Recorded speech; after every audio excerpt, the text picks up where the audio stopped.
Good morning, welcome to our Friday morning thought for today. It's hard to believe that we've come to the last weekend of online services this Sunday coming, and I'm so happy that we've come to that stage. I'm getting weary looking at my face on a Sunday morning on the television screen, and maybe you are too, and forgive me for that. But it's going to be so good to get back into church on the Easter weekend, and what a weekend to get back. That weekend of celebration, that weekend where we give God thanks for the resurrection and the hope that we get from that. And so this Sunday coming will be our last online service, as in a service where we basically record it and then play it on a Sunday morning. And we will try and keep the online aspect of it going as a recording from our Sunday service for those who can't get out, but we're still going to try and work all that out. Anyway, Friday morning, I just want to leave you with a very easy thought for the week. I've touched on some very heavy topics this week that have come up through really some of the reading that I've been doing, and maybe I haven't explained myself terribly well, and I apologise for that.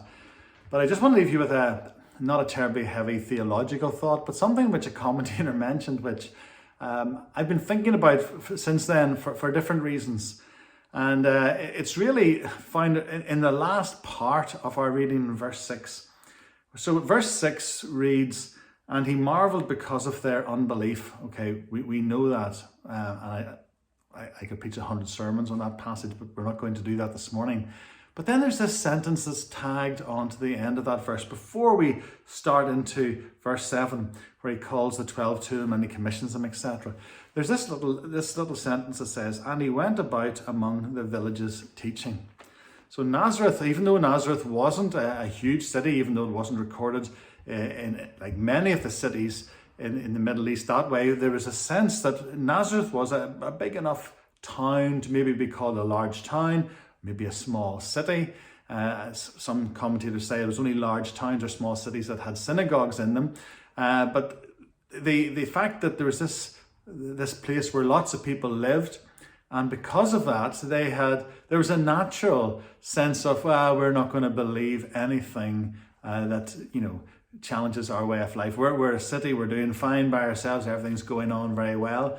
And Jesus then left the city and went into the towns and the villages, we're told, and that's where he did his teaching.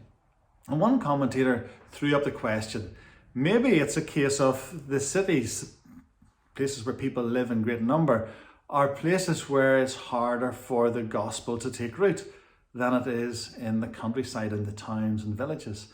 Now obviously out here in the country there's that sense that we're not part of a big town, maybe like Newtownards or whatever, or we're not part of a city like Belfast, but we have our own individual life going out here, and there's maybe a greater sense of being able to know each other and get to know each other's stories and maybe share our faith with others.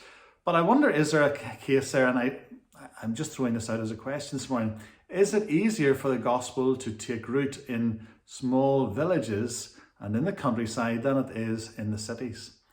I'm often amazed at Tim Keller working in New York, in the Presbyterian church there, and the work that he does, and the fact that he's working in an area where not many people live, but where a lot of people work, and that in itself brings its own challenges as well. But I wonder, is there a sense that it's easier for the gospel to be, we have more time to share with each other, we have more time to witness to each other, we have more time to talk through matters of faith. Therefore, here in the countryside and in villages, it's easier maybe for the gospel to be accepted. And if that is the case, then we need to be part of that. We need to be part of the gospel in the area so that we are living the gospel, showing the gospel to our neighbours, to our friends, to those we meet down at the shop, etc. So that there is that opportunity for conversation, that we're not rushing back to business, we're not rushing back to our high-rise workplace or whatever. Obviously, that's where we came from over a year ago and where we're hoping to go to when life gets back to normal.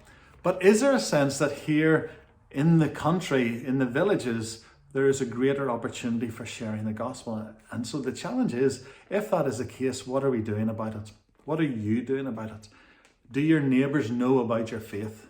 Do the people around you know about your faith? Have you taken the time to talk to them and share with them and to witness to them and to live Christ out before them.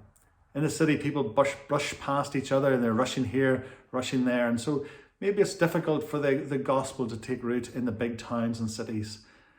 So maybe it is easier for the gospel to be shared and to be find a place to say the roots to go down and for it to become established and to become something which we can share.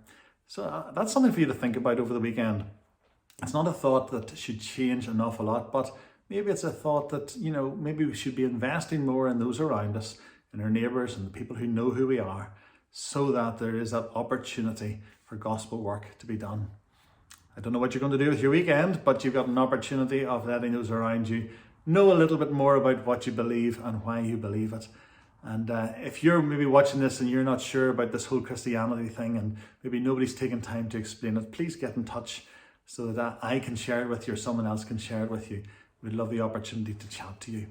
Have a good weekend. Hopefully it's a restful weekend, and hopefully you'll join our online service on Sunday morning, and then you'll prepare, if you can, to come and be with us on Good Friday evening and then Easter Sunday morning. We greatly look forward to it, and we'll see you then. God bless.